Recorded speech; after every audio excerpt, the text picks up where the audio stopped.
Hello everyone, আসসালামু আলাইকুম। সকলে কেমন আছেন? কমেন্ট বক্সে জানাবেন। আলহামদুলিল্লাহ, আশা করি সকলেই ভালো আছেন। সকলের জন্য দোয়া করি। আপনাদের সাথে আজকে রান্না করতে করতে কিছু কথা শেয়ার করব, যেগুলো একটা সময় সবাই ফেস করছি।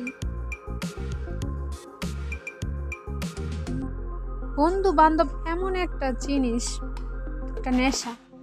যখন বন্ধু বান্ধব ছিল তখনও চলছে, এখন বন্ধু বান্ধব নাই এখনো চলে। কেউ কারোর জন্য থেমে থাকে না। সময় সততার বহমান, সময় চলবে।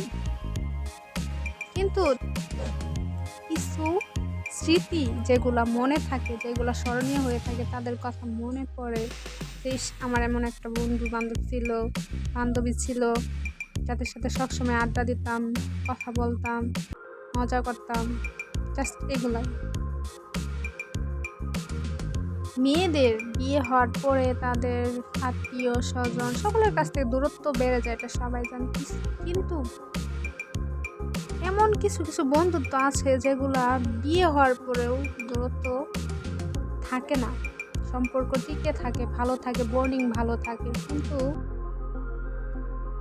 আবার এমন কিছু বন্ধু বান্ধব আছে যে বান্ধব বিয়ে হয়ে গেছে, ওর লগে আর কি কথা, ওর সাথে এখন যোগাযোগই রাখা হবে। এরকম হয়েছে আমার সাথে, যারে আমি সব সময় বেস্ট বান্ধবী ভাবতাম, মানে সবার ঊর্ধ্বে তারে ভাবতাম, আর সে এখন আমার সাথে কথাও বলে না।